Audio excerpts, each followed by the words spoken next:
Anywho, more about eugenics. Everyone's talking about eugenics. It's the one thing you can always bring up at the at the breakfast table. You can talk to your kids about eugenics all day long, and they won't be bored to death in the slightest. Yeah, eugenics, man. I'm just gonna riff on eugenics for a little while. It'd be a great idea for a metal band. Riffing on eugenics.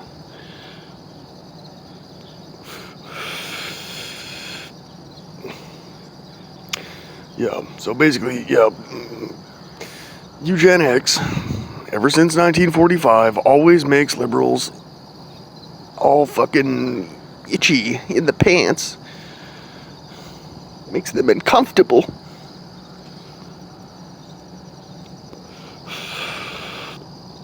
But liberalism itself is the result of Anglo eugenics. You can look at the actual...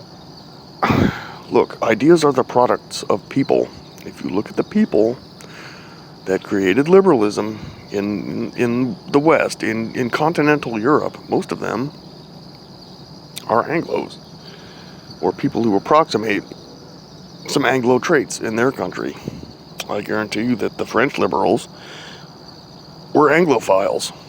I bet you that the early American liberals, even the utopians and stuff, the folks that were really, really, really into Robert Owen and would go and form, communities and stuff out in New Hampshire, or what was that, or Massachusetts, or what was that one place called, Oneida? Yeah.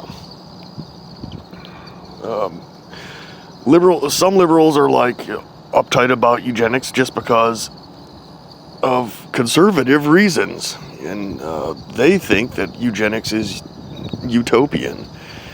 These are the not progressive liberals that they tend to do things more by technocracy. They tend to live more by their head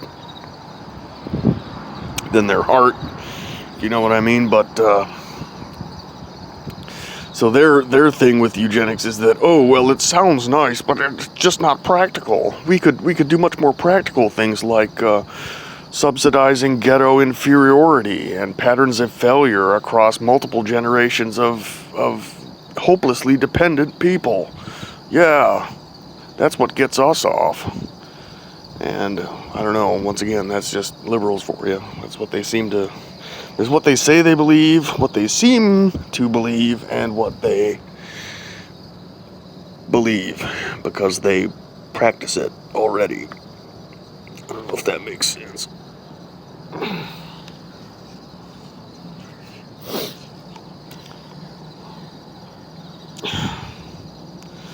Women are an example of eugenics in action that doesn't even need to be formulated.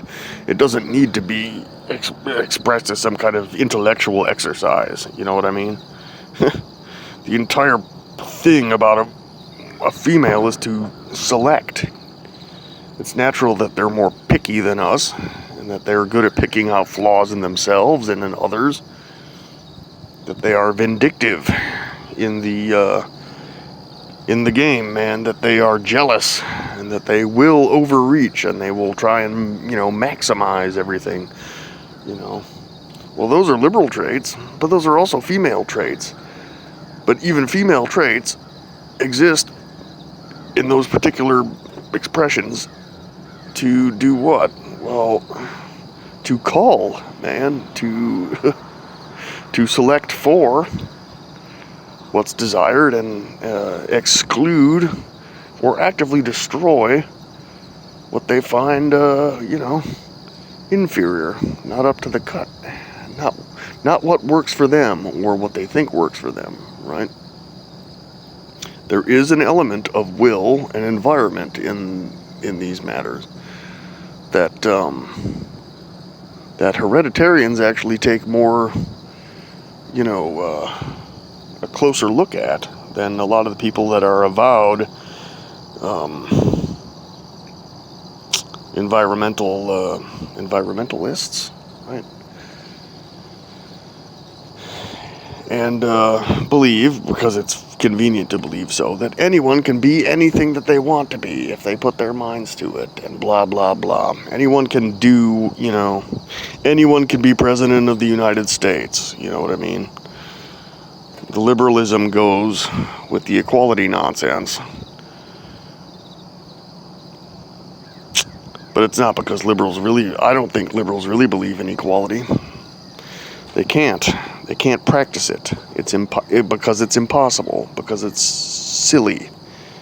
And I think a lot of them know it.